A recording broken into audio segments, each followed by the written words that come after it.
वो जब सोचते हैं, बैठ के देखते हैं और जेन्युइनली जब उसको एक्सप्लेन करते हैं, तो क्या है पाकिस्तान? पाकिस्तान तख्लीक के, क्रिएशन के बेस्ट दौर से गुजरा था। अब लोग कह रहे हैं धम धम धम धम, हर धड़कन के साथ एक ढोल बज रहा है, तब्दीली लाओ। तो फौज का एक सॉलिड रोल, आर्मी चीफ का एक बहुत मजबूत रोल है। अब पाकिस्तान को ढूंढना पड़ेगा बहुत सिंपल स्ट्रेट फॉरवर्ड लीडरशिप। तो खतरनाक बदतरीन पाकिस्तान में लीडरशिप क्राइसिस, अगड़ बक्कर बम्बे बोल। हमको जो टीवी पे अच्छा बोल रहा था, हम कहते हैं भाई ये लीडर है, इसको ले आओ पार्लियामेंट में। जो पाकिस्तान में और इंडिया में जो हो रहा है उसे जस्टिफाई आप करना चाहते हैं। मोदी ने इंडिया के कल्चर को, उनकी सोसाइटी को, उनके आइन को, उनकी अदालतों को, उनके सारे सिस्टम को तबाह कर। अगर आप पाकिस्तान में इस चीज को ले लें, ना आपको पाकिस्तानी मीडिया में चीखने चिल्लाने वाले लोग मिलेंगे, ना आपको गालम गलोच करने वाले लोग मिलेंगे, ना आपको बदतमीजी करने वाले लोग मिलेंगे। पाकिस्तान ने तो पहले दिन कह दिया हम जीत गए हैं, ये गिराया, ये गिराया, ये गिराया, ये गिराया। तो उन्होंने पहले दिन नहीं माना ना। पाकिस्तानियों ने 80-90 हजार लोगों की, शहीदों की लाशें दफनाई है। वो किसी ट्रेंड आर्मी से लड़े और किससे लड़े? Trend army. तालिबान कौन थे? तालिबान ट्रेंड आर्मी थी। ट्रेंड आर्मी किस तरह भागी है? आज के बाद तो गेम ही खत्म हो गया, जब इंडियन ट्रेड मिनिस्टर तो भागी है ना। 5 जहाज हमने गिराए, ये हमारा नुकसान है। आप मुतमईन हैं अमेरिका के?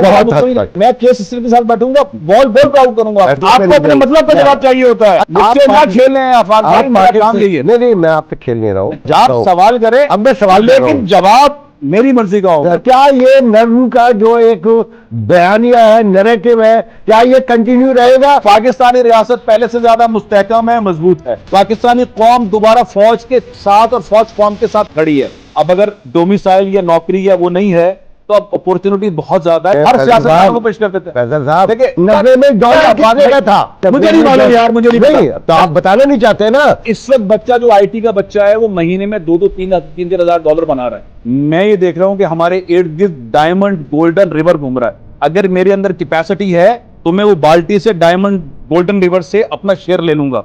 कैसे डिस्क्राइब करते हैं, कैसे एक्सप्लेन करते हैं, क्या है पाकिस्तानी मीडिया? अब पाकिस्तान समेत दुनिया भर के अंदर मीडिया उस तरह से है नहीं। इंडिया के अंदर भी रियासत ने अपना मीडिया खड़ा कर दिया, पाकिस्तान के अंदर भी मीडिया खड़ा हुआ है। पाकिस्तान में हुआ ये कि बेकरी वाले को, सीमेंट वाले को, बिल्डर को, इसको उसको उन्होंने मीडिया का लाइसेंस दे दिया, और उसने जो है वो प्रोफेशनल लोगों को रखा ही नहीं। हुआ ये कि 2-4 लोग इस तरह के आए भी, तो वो भी खटकने लगे। मोदी ने पूरा सिस्टम इंडिया का चेंज कर दिया 14-15 सालों के अंदर। वो तो बड़ा खतरनाक है। आप अपने दिफाई सेटअप के ऊपर उस तरह की हिरतक आमेज किस्म की गुफ्तगू कर ही नहीं सकते। आपको एक पैरामीटर के अंदर पॉइंट ऑफ व्यू लेकर आना है। आपने फौज की रिस्पेक्ट करनी है।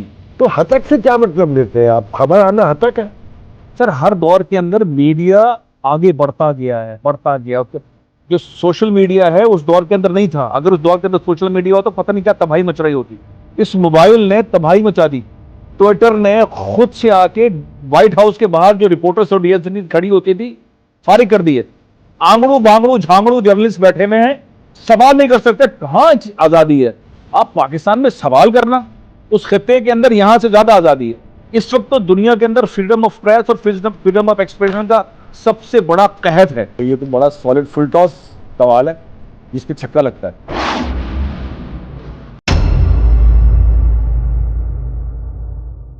अस्सलाम वालेकुम नाज़रीन, आफाक फारूक के अपने नए प्रोग्राम के साथ आज मेरे साथ पाकिस्तान की एक इम्पॉर्टेंट शख्सियत है।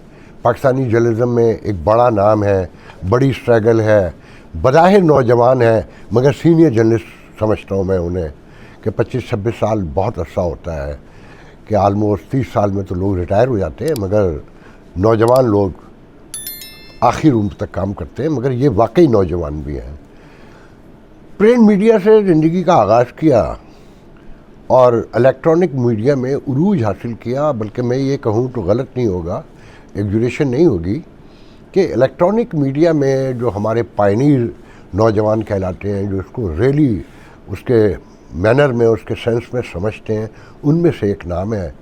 आजकल बोल्ट टेलीविज़न के प्रेसिडेंट हैं, जियो में एक तवील अरसा रह चुके हैं, और आप में से अक्सरियत उन्हें जानती है।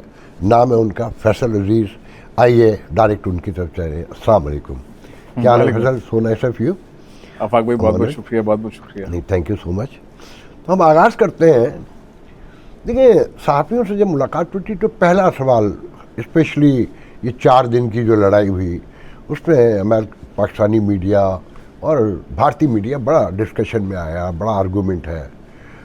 पहले मैं पाकिस्तानी मीडिया पे, अब जब आपके जहन में मीडिया आता है, आप उसका हिस्सा है, तो कैसे डिस्क्राइब करते हैं, कैसे एक्सप्लेन करते हैं, क्या है पाकिस्तानी मीडिया? देखिए, चूंकि आपने इसकी बाउंड्रीज क्रिएट कर दी हैं कि recent war between Pakistan India, इसमें जो पाकिस्तानी मीडिया है उसके केस आप पर डिस्कशन। नहीं, मैंने हवाला दिया टोटल नहीं, ऐसा कुछ नहीं है। मैंने सिर्फ जिक्र किया केस स्टडी के तौर पर कि इस पर मौजूद बहस बना, गुफ्तगू हम और आप तो बहुत अरसे से कर रहे हैं।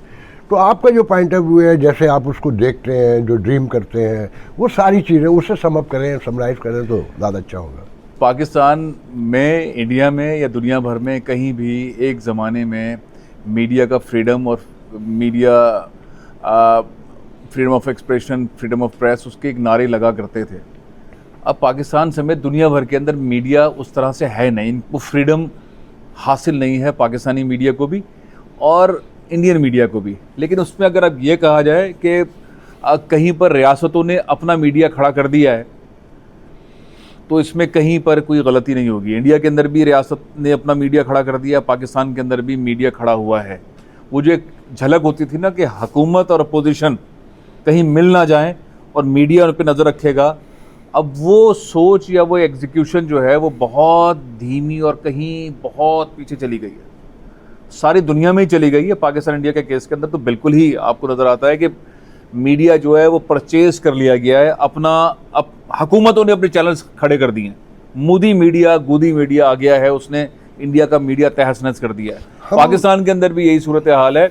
इस्टेब्लिशमेंट में पॉलिटिकल पार्टीज ने अपना मीडिया खड़ा कर दिया है। अच्छा, ये किसी हद तक ज़रूरत भी था। अब ये एक दूसरा पॉइंट है, ज़रूरत इसलिए था कि पाकिस्तान में तो मीडिया उस तरह से आ ही नहीं सका जिस तरह से कोई हॉस्पिटल, कोई इंजीनियर, कोई एविएशन कंपनी प्रोफेशनल्स के साथ अपना बिजनेस शुरू करती है। पाकिस्तान में हुआ ये कि बेकरी वाले को, सीमेंट वाले को, बिल्डर को, इसको उसको उन्होंने मीडिया का लाइसेंस दे दिया और उसने जो है वो प्रोफेशनल लोगों को रखा ही नहीं। उसमें उछल कूद वाले लोग, शोमैन्स आके बैठ गए। पढ़े लिखे, समझदार, टेक्निकली साउंड लोग चंद हैं जिन्होंने स्ट्रगल की और उनके नज़दीक लिफाफा कल्चर, उनके नज़दीक करप्शन के एंगल, उनके नज़दीक बहुत सारी चीज़ें, असूल अब भी कायम हैं। लेकिन पाकिस्तानी मीडिया के अंदर भी लोगों ने माल बना लिया है और बनाते हैं और बनाए जा रहे हैं, और इंडिया के अंदर भी माल बना रहे हैं और बनाते जा रहे हैं। तो वो एक बिजनेस के तौर पर आ गया है। वो जो मीडिया की रिक्वायरमेंट थी ना कि हुकूमत और अपोजिशन, हुकूमत कर रही है, अपोजिशन काम है उसके ऊपर वॉच डॉग के तौर पर रहना, और मीडिया काम है दोनों के ऊपर नजर रखना, ये गेम ओवर हो गया। आपके ख्याल में ये डिलूजनल बात नहीं है कि बेकरी वाले को भी दे दिया, उसको भी दे दिया? प्रोफेशनल जर्नलिस्ट तो मीडिया नहीं चलाते, मीडिया हाउस तो उनके नहीं है, वो तो काम करते हैं, लेकिन वो प्रोफेशनल लोगों को रखते हैं। ये तो बात सही है, बेकरी वाला आ गया या सीमेंट वाला आ गया, लेकिन आपने हॉस्पिटल बनाया किसी सेठ ने, उसने डॉक्टर को रखा। एक एविएशन कंपनी किसी ने लाके लॉन्च की, उसने पायलट्स रखे जो सही प्रॉपर जहाज उड़ाएं, डॉक्टर्स रखे जो सही प्रॉपर मरीज को चेक करें। तो क्या मीडिया हाउसेज में बेकरी वाले ने, सीमेंट वाले ने और एबीसी लोगों ने भी काम शुरू किया? उन्होंने प्रोफेशनल जर्नलिस्ट रखे, उन्होंने वो पढ़े लिखे यूनिवर्सिटी से पास किए हुए ट्रेन लोग रखे, उन्होंने उस तरह के उन्होंने नहीं रखे ना। हुआ ये कि 2-4 लोग इस तरह के आए भी तो वो भी खटकने लगे। ये तो आपके समाज की लैक ऑफ एजुकेशन, हमारे समाज की बहुत बड़ी लैक है। बिल्कुल है, बिल्कुल है। तो बहुत कम जर्नलिस्ट आपको नजर आएंगे, अक्सर तो अपॉर्चुनिटी नजर आएंगे। कभी सीएम बन जाते हैं, कभी अवार्ड ले लेते हैं, कभी मिनिस्टर बन जाते हैं, कभी पता नहीं क्या क्या बन जाते हैं। तो ये इंडिया में भी और पाकिस्तान के अंदर भी है। तो वो जो एक अच्छा लिखारी, अच्छा एक जर्नलिस्ट जिसका जो तारीखी जहन के अंदर आता है, वो हमारे सिस्टम के अंदर ना। सारी गुफ्तगू आपने की, अगर ये टर्म जो अब इस्तेमाल आजकल की जा रही है कि फौजी मीडिया और मोदी मीडिया, तो ये जो फौजी मीडिया है ये पूरे बैकग्राउंड को कवर करता है ये वर्ड? देखिए, ये 2 डिफरेंट केस स्टडीज़ हैं। कहने में तो बहुत आसान सा है। मोदी मीडिया या गोदी मीडिया इंडिया के अंदर उन्होंने क्या किया, उन्होंने उन लोगों को, वहाँ तो हिंदुत्व एक मॉडल आया, उन्होंने सुप्रीम कोर्ट को भी हैंडल किया, उन्होंने जुडिशरी के साथ भी गेम किया, ब्यूरोक्रेसी के साथ भी किया, मीडिया के साथ भी किया, और मोदी ने पूरा सिस्टम इंडिया का चेंज कर दिया 14-15 सालों के अंदर। वो तो बड़ा ख़तरनाक है, जिसने रियासत के साथ गेम कर दिया, बड़ा ख़तरनाक है। उसका मुकाबला पाकिस्तानी गेम से नहीं हो सकता। पाकिस्तान में क्या था, पाकिस्तान में क्या था और पाकिस्तान में क्या है? कहीं पर भी दुनिया में आप अपने दिफाई सेटअप के ऊपर उस तरह की हितक आमेज किस्म की गुफ्तगू कर ही नहीं सकते। आपको एक पैरामीटर के अंदर पॉइंट ऑफ व्यू लेकर आना है। आपने फौज की रिस्पेक्ट करनी है। यहां पे निकले, यहां एयरपोर्ट जाएं, कोई भी एक वर्दी वाली खड़ी भी हो या वर्दी वाला कोई फौजी हो, कौम उसको सलूट करती है, सलाम करती है, उसकी कुर्बानी हो, उसके एम और ऑब्जेक्टिव के साथ। पाकिस्तान में सिनेरियो बिल्कुल बहुत ही उलट हो गया ना। मीडिया ने बिल्कुल अजीब व गरीब कर दिया। उसमें गलतियां किसी की भी हों, लेकिन एज ए नेशन जो रिस्पेक्ट है पाकिस्तान फौज की, जो रिस्पेक्ट है पाकिस्तान एयरफोर्स की, जो रिस्पेक्ट है रेंजर्स की, जो रिस्पेक्ट है नेवी की और इवन पुलिस की, ये जो इदारे हैं, आईनी इदारे हैं जिन लोगों ने दिफा करना है, उनकी रिस्पेक्ट खत्म करने के अंदर मीडिया का बड़ा खतरनाक रोल था। आप केस स्टडी के तौर पर इनके ऊपर बहुत इल्जाम लगा सकते हैं कि ये प्रॉपर काम नहीं करते हैं, इनमें मिसमैनेजमेंट है, इसमें करप्शन भी हो सकती है, इसमें बहुत सारी, लेकिन आईनी तौर पर इन इदारों के साथ इनकी रिस्पेक्ट इन मीडिया ने खराब की, खत्म की, और इस अंदाज में की कि ये चीज चूंकि गलत है इसलिए ये गलत है, ये चीज गलत है। तो दुनिया में कहीं नहीं हो, तो पाकिस्तान का ये इंडिया में नहीं हुआ, ये पाकिस्तान में हुआ, तो इसलिए यहां पर इसकी हैंडलिंग जरूरी थी। अब वो पैमरा के जरिए होगी, वो पॉलिटिकल इदारा, पीबीए के थ्रू होगी, वो अजीब व गरीब इदारा, पीएफयू के थ्रू होगी, वो 6 किस्म के इदारे, तो उसको हैंडल कौन करेगा? पाकिस्तान का नैरेटिव चैलेंज हो गया, पाकिस्तान की शनाख्त के हवाले से चैलेंज हो गया। और पाकिस्तान कोई एक आम जमहूरी रियासत नहीं है, पाकिस्तान एक डिफरेंट किस्म की रियासत है। उसके अंदर फौज का एक बहुत बड़ा रोल है, डेमोक्रेटिक सिस्टम के अंदर, पार्लियामेंट के अंदर, हर जगह पर रोल है। अब इस रोल के अंदर पाकिस्तान के नैरेटिव को मर्ज करने के लिए से मतलब मैं समझना चाहूँगा, मिसाल के तौर पे यही मीडिया था जिसने इराक पे बताया कि हमला गलत किया गया था, वहाँ कोई मास डिस्ट्रक्शन वेपन नहीं थे। तो ये कहना तो गलत नहीं है, नहीं, ये आज़ादी इजहार इसी को कहते हैं। आपके यहाँ तो इदारे पर बात ही नहीं हो सकती। मतलब अक्सर एंकर ये गुफ्तगू करते हैं कि जी अब मैं यहाँ उससे आगे नहीं बोलूँगा, पर जल रहे हैं। यहाँ तो ऐसा नहीं है। अगर हतक के मानी, मुझे नहीं पता आप किन मानों में कह रहे हैं, वहाँ तो उन इदारों पे कोई बात ही नहीं कर सकता। तो हतक से क्या मतलब लेते हैं आप? खबर आना हतक है? सर एक गुजारिश है कि हर वक्त के साथ चीज़ें तब्दील हो रही हैं। सर हर दौर के अंदर मीडिया आगे बढ़ता गया। उसका जो सोशल मीडिया है उस दौर के अंदर नहीं था। अगर उस दौर के अंदर सोशल मीडिया हो तो पता नहीं क्या तबाही मच रही होती। बीबीसी ने 2016, 17, 18 के अंदर अपने 2,80,000 लोगों को फ्रीज कर दिया। टेक्नोलॉजी इतनी तेजी से ऊपर आई। मैं बोल में हूँ 2014 से, आपने देखा होगा पूरे पाकिस्तान के अंदर बोल की डीएसएनजीज घूमती रहती थी, 40-50 डीएसएनजीज थी। हम फोरकास्ट नहीं कर सके कि दुनिया में क्या होने जा रहा है। तो 2 साल के अंदर सारी कबाड़ के अंदर खड़ी हुई है डीएसएनजीज। इस मोबाइल ने तबाही मचा दी। ट्विटर ने खुद से आके व्हाइट हाउस के बाहर जो रिपोर्टर्स और डीएसएनजीज खड़ी होती थी फारिग कर दिए। तो टेक्नोलॉजी ने बहुत तब्दीली वाक़ई की है। कैसे नहीं पता था आपको? यहाँ तो 10 साल पहले हमें ये पता बीबीसी को भी नहीं मालूम था सर। नहीं, सबको मालूम था। नहीं। वाल का टेलीविजन यहाँ बाकायदा वीडियो मैं 8-9 साल पहले देख चुका था कि ये एब्सोल्यूट होने जा रहा है। देखिए ऐसे तो फिल्मों के अंदर आता है कि 20 साल के बाद क्या होगा नासा के अंदर, ये क्या होगा, वो क्या होगा। मार्केट में कमर्शियली यूज के लिए वो प्रोडक्ट कब आएगी? देखिए बीबीसी जैसे इदारे फेल हुए, दुनिया में बहुत सारे मीडिया हाउसेस फेल हुए हैं। गुजारिश मेरी सिंपल सी है कि जो आपने रेफरेंस दिया ना, फ्रीडम ऑफ एक्सप्रेशन और फ्रीडम ऑफ प्रेस वाला मामला था, पाकिस्तान में ऐसा करें तो पाकिस्तान में क्या सूरत हाल है, तरीकेकार क्या मीडिया से डील करने का, रिपोर्ट करने के बावजूद बहुत कुछ आ रहा है। नहीं आ रहा है। आंगड़ू बांगड़ू झांगड़ू जर्नलिस्ट बैठे हुए हैं, सवाल नहीं कर सकते। कहाँ आजादी है? आप पाकिस्तान में सवाल करना, उस खित्ते के अंदर यहां से ज्यादा आजादी है। कहां यूके के अंदर आजादी है बात करने की, कहां यूरोप के अंदर आजादी है बात करने की, कब पार्लियामेंट्री बात कर सकता है? इस वक्त तो दुनिया के अंदर फ्रीडम ऑफ प्रेस और फ्रीडम ऑफ एक्सप्रेशन का सबसे बड़ा कहत है। लोग लाखों की तादाद के अंदर मुतासिर हैं, हजारों की तादाद के अंदर शहीद हो रहे हैं, बच्चे शहीद हो रहे हैं। आप यूनिवर्सिटी से निकाल के बाहर फेंक देते। किसने बताया है कि दुनिया को कैसे पता? सोशल मीडिया ने बताया ये। नहीं, यहाँ टेलीविजन ने एक एक मकाम पर फुटेज दिखाई है। CNN ने भी, फॉक्स ने भी, ABC ने, सब ने। जो इराक के बारे में दिखाया, जो अफगानिस्तान के बारे में दिखाया, क्या उस लेवल पर दिखाया? क्या इतने लोग इराक के अंदर मारे गए थे? क्या इतने लोग अफगानिस्तान में मारे गए थे? क्या लोग शाम में मारे गए थे? ये तो अपना अपना सोच का बात है। इस वक्त तो कि आपको आज की सोशल मीडिया पर खबर 98% आज भी पूरी दुनिया में प्रोफेशनल मीडिया से आती है। उसमें फिर एग्जुरेशन भी होती है, उसमें तजिया भी होता है, उसमें सिंसियरिटी भी होती है, उसमें आफाक भाई, लाइट भी शामिल होता है, सब आफाक कुछ भाई, होता है। ये तो कोई बंदा बाई नहीं करेगा ना इस बात को। पूरा प्लान डिजाइन मीडिया में चल रहा है कि ह्यूमन राइट्स की वॉल्यूशन के ऊपर हम नहीं दिखाएंगे, हम बच्चों की कत्लेआम नहीं दिखाएंगे, हम औरतों का कत्लेआम नहीं दिखाएंगे। ये तो बहुत पहले से है, मगर नंबर तो बता रहे हैं ना। पॉइंट नहीं बता रहे, अब तो पॉइंट भी नहीं, नंबर भी नहीं बता अभी रहे। कल ही बताया कि अब तो वॉर की सूरत है। 54 बच्चे मैंने कल ही CNN पे देखा है आप कि इसमें मारे गए। मुतमईन है, आप इसमें मुतमईन है कि इतने लोग आज मर गए, मतलब आप आज बॉडी इतने बच्चे देखना मर गए। चाहते, आप उनकी बॉडी देखना चाहते हैं। जो आपने इराक के अंदर दिखाया और आपने बाद में साबित किया कि झूठ था सब कुछ, वो फ्रीडम ऑफ एक्सप्रेशन और जो इस वक्त का फ्रीडम ऑफ एक्सप्रेशन है उसके अंदर फर्क नहीं है। तो हमारे पाकिस्तान के अंदर फ्रीडम ऑफ प्रेस और फ्रीडम ऑफ एक्सप्रेशन है, उसके मंजरनामे में और इंडिया के अंदर जो हो रहा है उसके अंदर मैं समझता हूँ बहुत गलतियां, बहुत खराबियां, बहुत झूठ, बहुत साजिशें, बहुत करप्शन।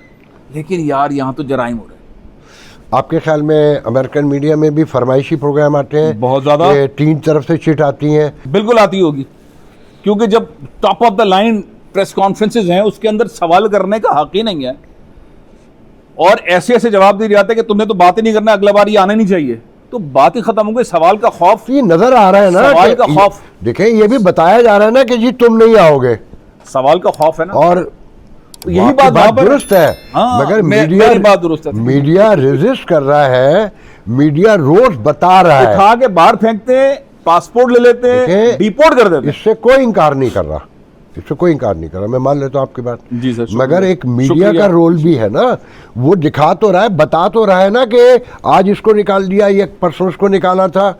इसी मुल्क में CNN के जर्नलिस्ट को व्हाइट हाउस से बाहर निकाल दिया, उसकी पाबंदी लगा दी, दूसरे दिन कोर्ट से ऑर्डर लेके वो वापस आ गया। तो इसी मुल्क में हुआ है, कहीं बाहर से नहीं हुआ है। अच्छा, एक एजेंडा तो हमेशा से पूरी दुनिया में, सिविलाइजेशन का क्लैश कह लें इसको, आप हज़ारों नाम दे सकते हैं, मगर जो पाकिस्तान में और इंडिया में जो हो रहा है उसे जस्टिफाई आप करना चाहते हैं? देखिए, मैं इंडियन केस को तो दिफा करूंगा ही नहीं ना। मैं इंडियन केस का इसलिए दिफा नहीं करूंगा कि हिंदुत्वा पॉलिसी के तहत वहाँ पे इंडियन चैनल्स कायम हुए। मैं मतलब 7-8 दफ़ा इंडिया गया हूँ और मैंने वहाँ पे काम किया, और जिस तरह से काम होता है, मतलब वो कान बंद करने और आंखों से खून निकलने वाला मीडिया इस अंदाज के अंदर वो काम कर रहा है। वो सवाल सुनते ही नहीं है, जवाब सुनते ही नहीं है, सवाल करते रहते हैं। उन्होंने एक तबाही मचाई हुई, अपने मास्टर को तबाह कर दिया है। मोदी ने इंडिया के कल्चर को, उनके सोसाइटी को, उनके आइन को, उनकी अदालतों को, उनके सारे सिस्टम को तबाह कर दिया। जब 4 दिन की अब लड़ाई मैं आप बात पर, अगर आप पाकिस्तान में इस चीज को ले लें, पाकिस्तान ना आपको पाकिस्तानी मीडिया में चीखने चिल्लाने वाले लोग मिलेंगे, ना आपको गालम गलोच करने वाले लोग मिलेंगे, ना आपको बदतमीजी करने वाले लोग मिलेंगे।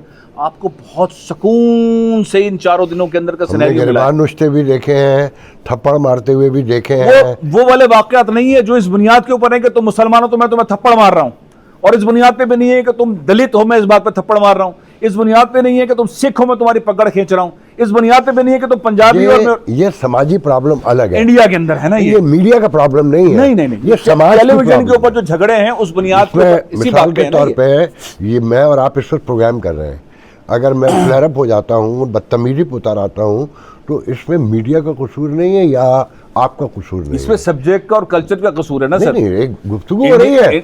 इंडिया में आपके ख्याल में जब चैनल पहले आए, इंडिया में पहले आया ना, पाकिस्तान में 2002 में आया जियो। मैं चूंकि उसमें मतलब डे 1 से मैं प्रिंट से उसके अंदर मैं बड़ा देखता हूँ, और मैं आज तक के अंदर जाकर इंडिया में काम कर चुका हूँ, मैं बहुत क्लोजली देखता रहा हूँ।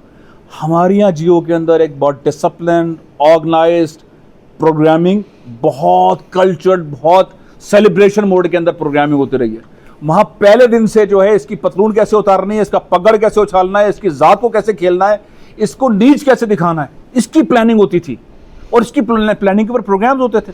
तो पाकिस्तान, मैं उस मीडिया का बिल्कुल फैन नहीं हूँ। मैं फैन की बात नहीं कर रहा, आपने सवाल किया तो मैं बता रहा हूँ कि इन दोनों में बहुत बड़ा फर्क है। पहले दिन जब ये 4 दिन हुए तो मैंने कहा था कि मैं एक बात तो बहुत अरसे से कहता हूँ कि हम 2.25 बिलियन लोग एक लोग हैं, वो नहीं मानते। मैं भी नहीं मानता सर, मैं भी नहीं मानता। आप ना माने, मैं कहता हूँ ये 2 अलग लोग हैं, ये अलग, देखें ये कैसे अलग लोग हैं। दोनों पार्टियां जीत चुकी हैं जंग, उधर भी वो जीते बैठे हुए हैं और यहाँ पे भी जीते बैठे हुए हैं। आज का अनाउंसमेंट आपको मालूम है कि इंडियन मिनिस्टर ने कहा है, ट्रेड मिनिस्टर ने कहा है कि पाकिस्तान एयरफोर्स ने हमारे 5 तैयारे गिराए। पहला ऑफिशियल स्टेटमेंट आया, आज आ गया ना, हार मान ली ना, नहीं आज मानी ना, मोदी आज मानी ना, देखिए सर आज मानी ना सर, गुजारिश मेरी सुनिए। बाकी हार गुज़िश्ता- मानने के तरीकेकार क्या होता है? सर 7 अप्रैल से लेकर इतना बड़ा क्या होता हारा है, वो पहले दिन बोल देगा मैं हार गया हूं। पाकिस्तान ने तो पहले दिन कह दिया हम जीत गए हैं, ये गिराया ये गिराया ये गिराया ये गिराया। तो उन्होंने पहले दिन नहीं माना ना। नहीं तो हमने अभी तक ये नहीं मान कर दिया कि हमारा एयर डिफेंस सिस्टम खत्म हो गया। हर जगह आके मारा, हैदराबाद में तो वो तबाही मचा के भाई ये चले तो गए। इंडियन कंटेंट है। पाकिस्तानी कंटेंट तो बहुत सिंपल है। हमने उनके 5 नहीं 6 जहाज गिराए और उनको बताया सीधे एड्रेस नहीं, के जो ऊपर गिराया। आपके ग्राउंड पे वो कर गए 11 बेसिस में, और हैदराबाद में 2 विंग कमांडर मारे जाते हैं, 8 से 9 लोग मारे जाते तो भाई हैं। जंग के अंदर नुकसान भी होता है आफाक भाई, तो वो नुकसान एक्सेप्ट किया ऑफिशियली, उनकी तदफीन हुई, उनके बारे में बताया, DGISPR ने बताया नहीं कि ये हमारे अभी- लोग शहीद हुए हैं। एक मिनट आप मेरी भी सुनिए। क्या अभी तक हमने ये माना कि हमारा एयर डिफेंस सिस्टम मुकम्मल नाकाम रहा? ये सवाल ही नहीं है ना। हम कैसे सवाल बोलेंगे? नहीं है? अगर आप वहां से 2000 चीजें चली आ रही हैं और आपने 998 गिरा दी और दो वो में कहाँ है 2 998? मैं एक मिसाल वो दे रहा कहाँ है? वो हूँ। देखो, तो 3 मेरे या आप 4 एक बताए ना, 11 जगह बाकी आके जो- मार गए। बाकी जो मिसाइल सारे ड्रोन भेज रहे थे, ड्रोन खुद ब खुद गिरे। आपके सारे ड्रोन उन्होंने गिरा लिए, आप उनका कोई ड्रोन नहीं गिरा सके। अरे कितने ड्रोन हमारे तो बच्चों ने गिराए बंदूकों से यार।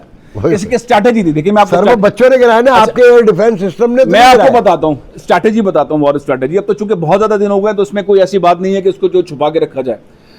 मैं वो ब्रीफिंग के पॉइंट्स कोट कर रहा हूँ जो DGISPR ने या पाकिस्तान के जो तर्जुमान है फौज के या पाकिस्तान की हुकूमत के तर्जुमान ने जो कंटेंट शेयर किया और टेलीविजन के ऊपर भी आया। वो सिंपल ये था कि जब इंडियंस ड्रोन्स आएंगे तो हम उनको अपने ग्राउंड्स की उन लोकेशन से हिट नहीं करेंगे टिल वो अपना हदफ पूरा करके जा रहे हो, क्योंकि उनका पहला राउंड था जो उन्होंने भेजा था और पाकिस्तान ये नहीं चाहता था कि जिस जगह से हम हिट करें और वो लोकेशन आइडेंटिफाई और इंडियंस आके उसको हिट करें।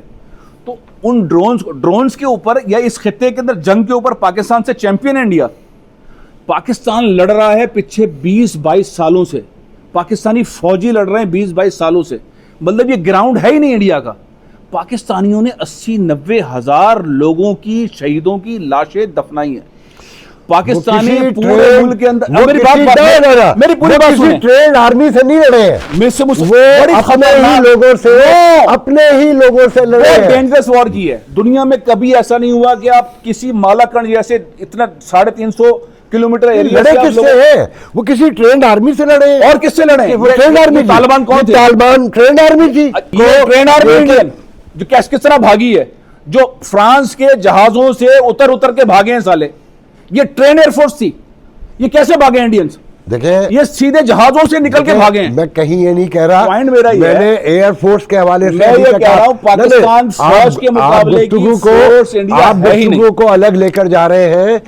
मैंने कहीं ये नहीं कहा कि एयरफोर्स के हवाले से मैंने अभी तक आपको और भाई मैं सारी फोर्स को फोन करता हूं नहीं, ना। आप मैं एयरफोर्स का बोलूंगा, आर्मी को भी बोलूंगा, नेवी को भी बोलूंगा, रेंजर्स को भी बोलूंगा। आपका कोई एक मिसाइल भी उनके वहां ठिकाने पर नहीं लगा। तो भाई आप सब एग्जूरेट कर रहे हैं कि 4S-400 उड़ा दिया आदमपुर में। No, there is no any witness. भाई वो आपका point of view है ना। सर मैं आपका point of view आप क्या दिखा है? दें मुझे, बाद में प्रोग्राम के दिखा दीजिएगा कि सैटेलाइट की कोई इमेज दिखा दीजिएगा मुझे। ओ भाई कोई सारी footage के दिखा सारी दीजिएगा। ब्रीफिंग के ऊपर एक एक चीज करके दिखाई गई। एक चीज भी आज नहीं दिखाई 20 अभी दिन के तक। बाद ये बस सवाल ही एक खड़ा चीज नहीं भी हो। नहीं दिखाई।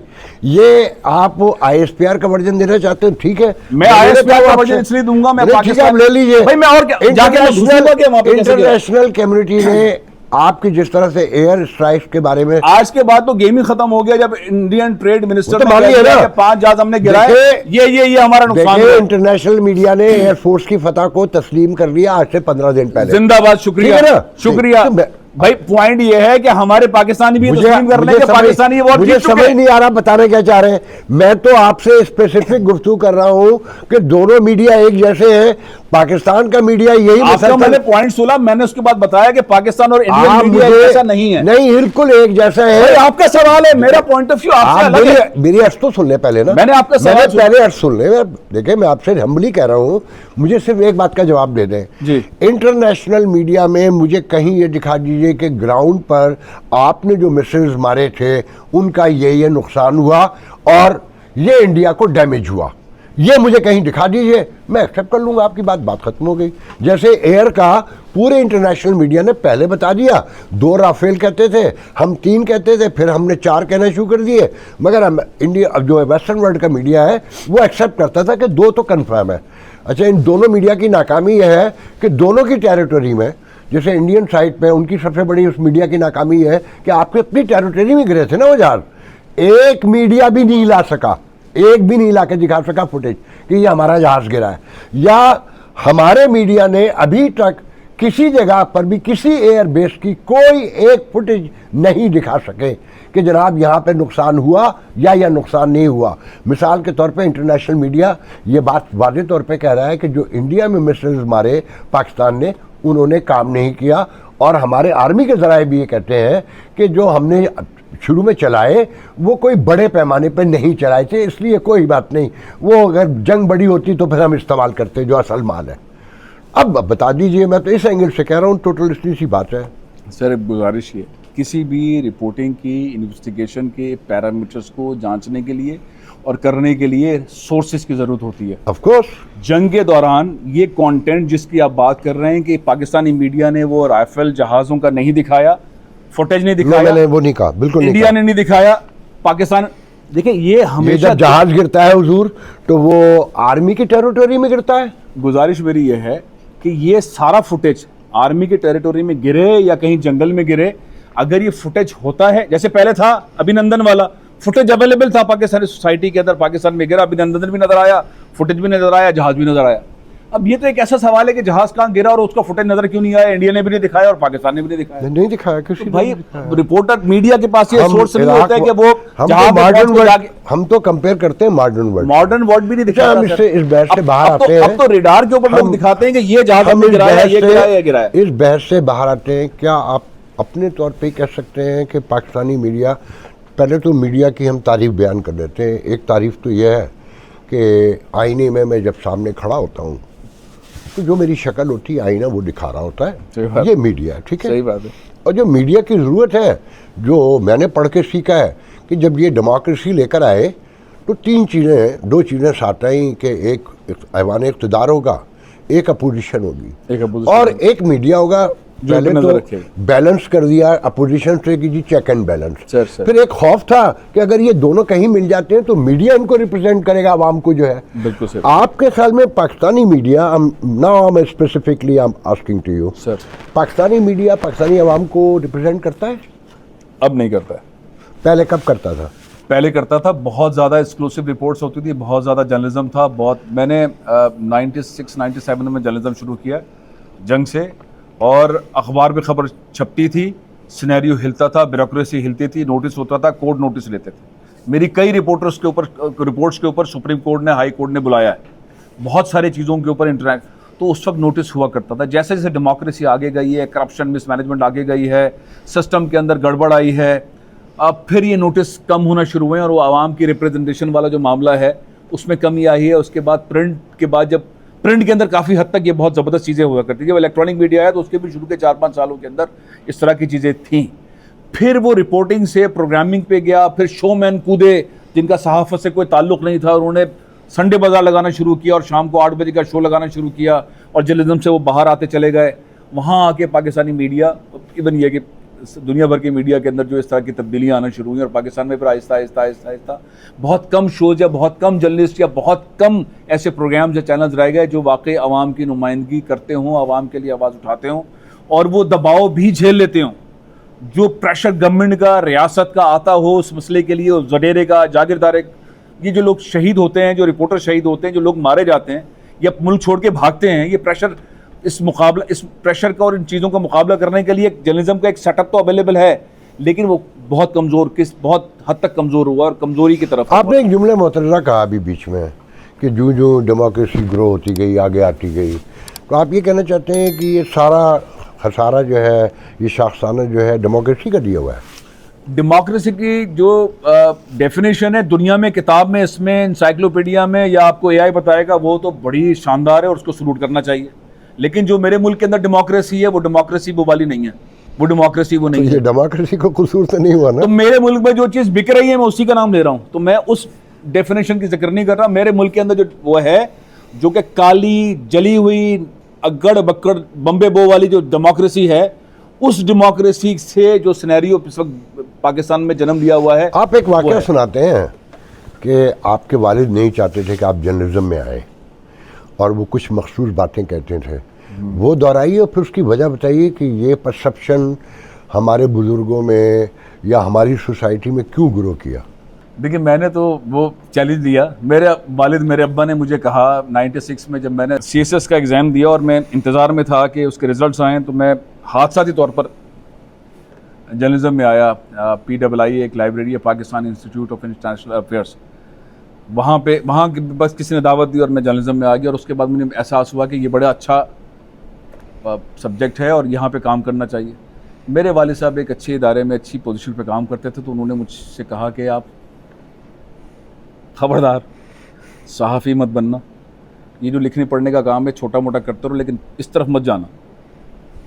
तो उनकी जो जॉब थी उससे हमें बहुत आसाइशें थी। वो भी बताए ना अगला जुमला जो कहते थे, तो मैं चाहता हूँ ना पाकिस्तानियों को पता चले। मेरे वालिद ने कहा कि ये सहाफ़ी 2 नंबर होते हैं, ये करप्ट होते हैं, ये पेट्रोल की पर्चियां लेने के लिए आते हैं, मैं समझ ये करने के लिए आते हैं। गया। तो मैं तुम I'm sorry अपना to interrupt you। आपके ख्याल में ये सहाफ़ियों का, सहाफ़त का कसूर था या ये जो स्टेटस को था उसने यहाँ तक पहुँचाया था? देखिए, अब मैं अपनी पूरी बात तो कर लूँ, क्योंकि वो Go ahead। 25 सवाल बीच में आएंगे कि तुमने फिर ज्वाइन क्यों की जब अब्बा ने मना कर दिया। तो अब्बा के मना करने के बाद हुआ ये कि मैं जंग आ गया था इस दौरान, और जंग बहुत सबसे बड़ा अखबार था, उसकी 2 लाइनें तहस नहस कर सकती थी और उस वक्त करती थी।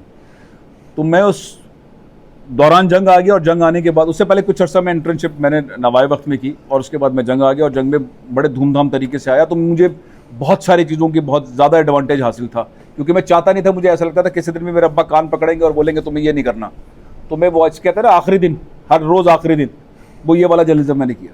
लेकिन फिर हुआ यह कि वक्त के साथ साथ होता रहा, और फिर मुझे एक इंटर्नशिप दिलवा दी हमारे मोहतरम उस्ताद, जिन्होंने मेरा नाम फैसल अजीज़ खान रखा, महमूद शाम साहब ने। और मैं फिर लंदन चला गया और वो फेलोशिप रॉयटर्स के कर आए। जब मैं कर आया तो फिर मुझे अंदाज़ा हुआ कि जर्नलिज्म बहुत तोप चीज़ है और इसको छोड़ना नहीं है। फिर मेरे और अब्बा के दरमियान एक कोल्ड वार रही।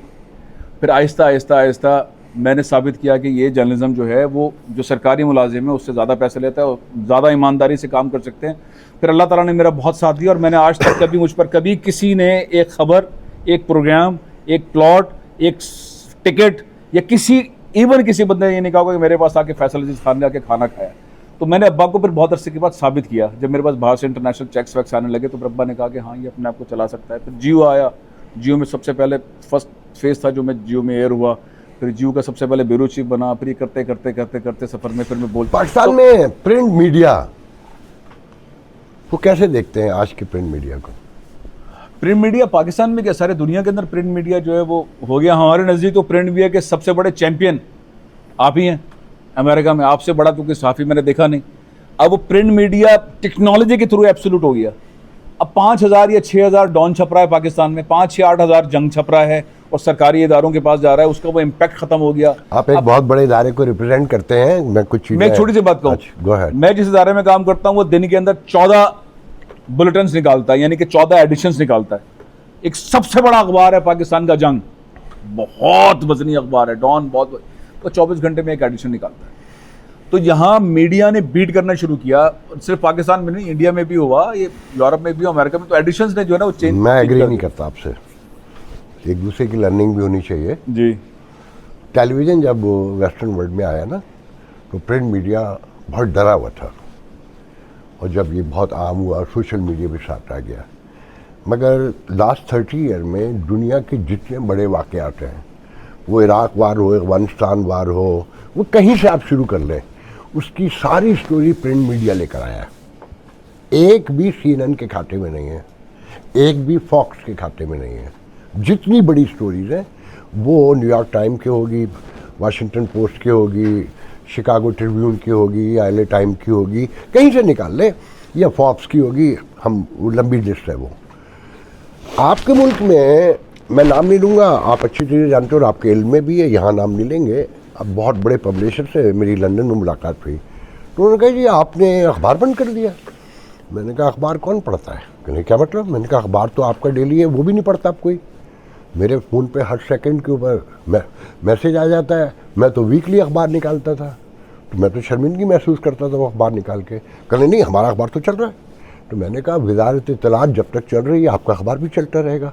मैंने कहा आपका अखबार तो सुबह बंद हो जाना चाहिए। कहने के क्या मतलब आपका? मैंने कहा जो पाकिस्तान में रात को टेलीविज़न पे खबर आ रही होती है, पूरी रात जिसे पीटा जा रहा होता है, सुबह आप उसको हेडलाइन बना देते हैं। और पाकिस्तान की इकॉनमी देखिए, $15 का अखबार कौन ख़रीद सकता है, और वो भी जो फ्री के मुफ्त के टेलीविज़न पर रात आ चुकी है।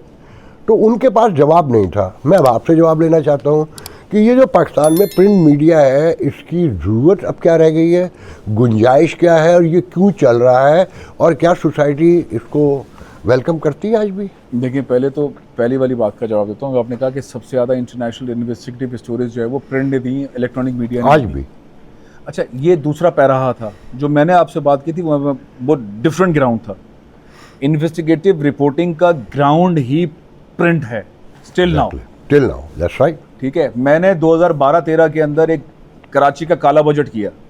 मैं जियो में काम करता था, अच्छी पोजीशन पे काम करता था। मैंने कामरान खान के साथ वो प्रोग्राम ब्रेक किया, हामिद मीर के साथ वो प्रोग्राम पूरा ब्रेक किया, लेकिन मैंने सेम टाइम 2 पेज का जंग में और डी न्यूज़ के अंदर वो रिपोर्ट को छापा।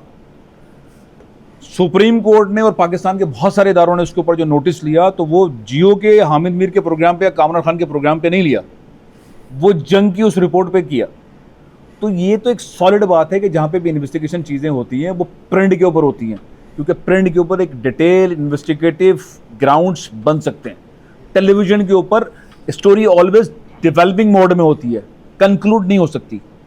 अभी भी टेलीविजन के किसी भी फॉर्मेट के अंदर टेलीविजन के ऊपर एक खबर 7 तरीकों से चलती है और वो डेवलप हो रही होती है। अखबार के अंदर भी डेवलप हो रही होती है, लेकिन किसी हद तक आके डेवलप होके एंड हो जाती है। तो इन्वेस्टिगेटिव रिपोर्ट्स यहाँ टेलीविजन पे दिखाना और अखबार में दिखाना, इसके 2 अलग मंजरनामे हैं। तो एक तो मेरी आपकी बात दुरुस्त थी, मैं उसकी डिटेल बताना अगर साथ में यहाँ करेक्ट करते चलिए।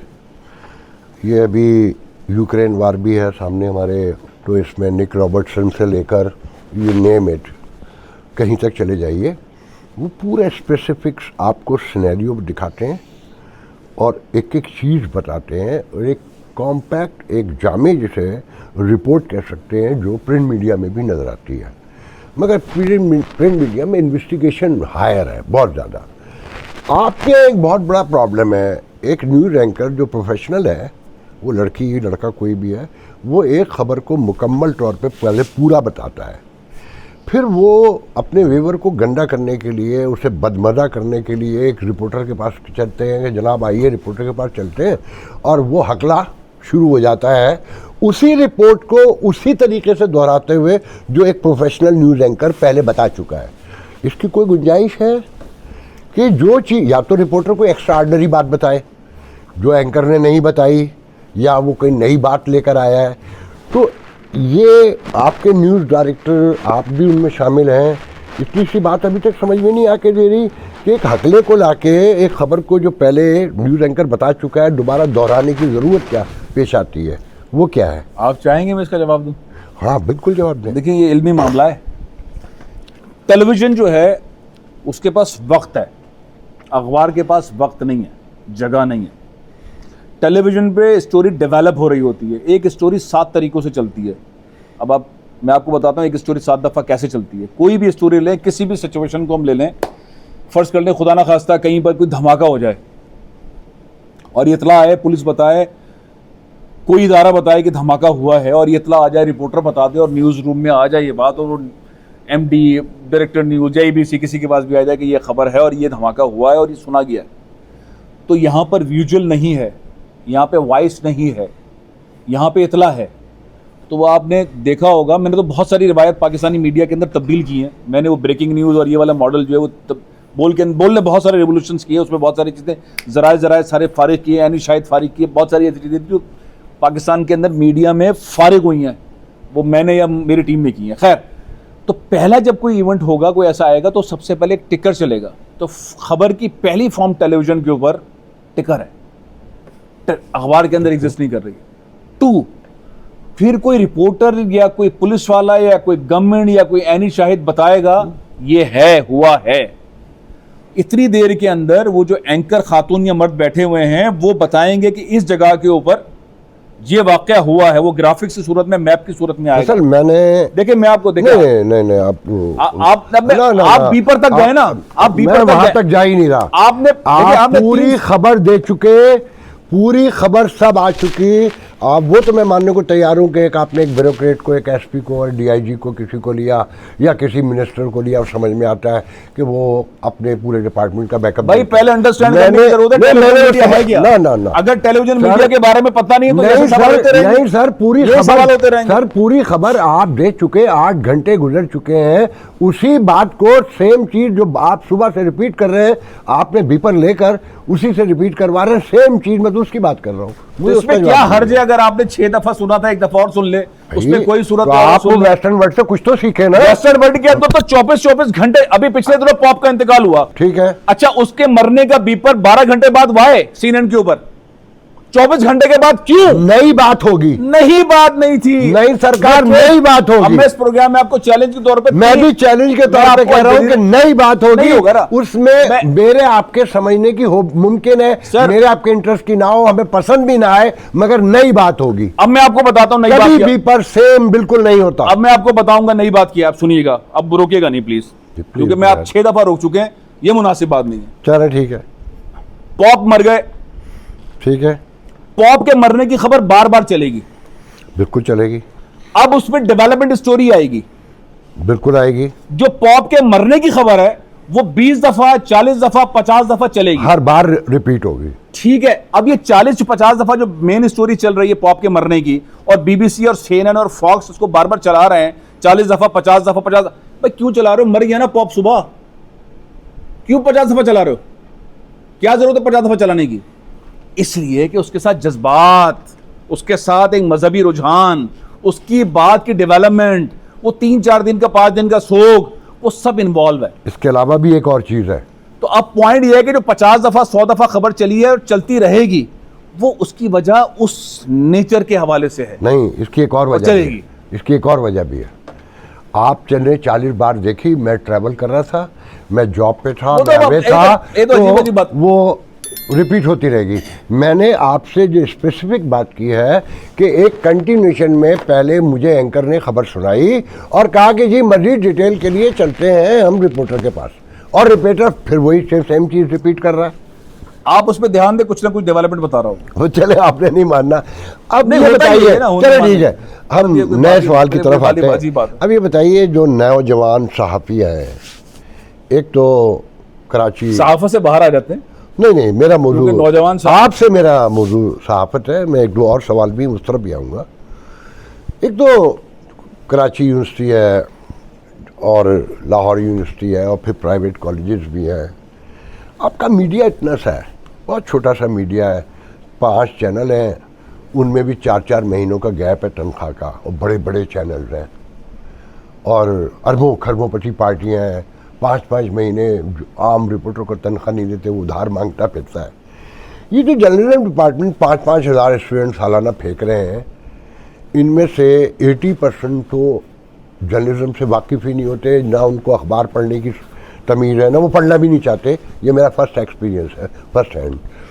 आप ये जो नौजवान नस्ल जर्नलिज्म में आ रही है, इसे देखते कैसे हैं, इनकी कैपेबिलिटी को, एबिलिटी को? 2017 के अंदर मैंने रिसर्च की पाकिस्तान के तमाम यूनिवर्सिटीज़ जो कि मास कम्युनिकेशन और जर्नलिज्म के अंदर अच्छे स्टूडेंट्स को प्रोड्यूस करते हैं, तो उनकी टोटल क्वांटिटी क्या है, 2017 का डेटा दे रहा हूँ। 2017 के अंदर हमने 128 बच्चियों को आइडेंटिफाई किया, और 128 बच्चे वो पेशावर से लेके और कराची तक की मुख्तलिफ यूनिवर्सिटीज़ के अंदर, मुख्तलिफ ऐसी जामियात के अंदर जहाँ में मास कम्युनिकेशन और जर्नलिज्म पढ़ाया जाता है, मीडिया साइंसेस पढ़ाया जाता है, वहाँ की बात हो रही है। तो पाकिस्तान हर साल प्रोड्यूस करता था, 2017 का मैं बता रहा हूँ, 1800 के करीब बच्चे प्रोड्यूस करता है। ये 1800 लोग होते हैं total, mass communication, media studies, सहाफ़त के शोबे से ताल्लुक़ रखने वाले। अब ये 1800 लोग किस तरह से इनकी कंजप्शन होती है?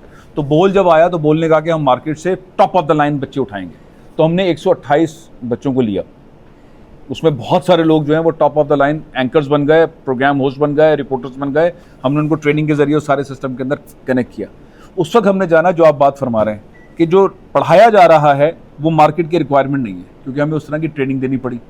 जो सहाफ़त पढ़ाई जा रही है वो सहाफ़त किताबी थी, वो इम्तिहान में नंबर लेने वाले थी, उसका मार्केट से, इंडस्ट्री से कोई ताल्लुक़ नहीं था। बोल को बड़े चैलेंजेस का सामना करना पड़ा। हमने ट्रेनिंग के हॉल्स, ट्रेनिंग के सेटअप्स बहुत सारे बनाए और उनको ट्रेन किया।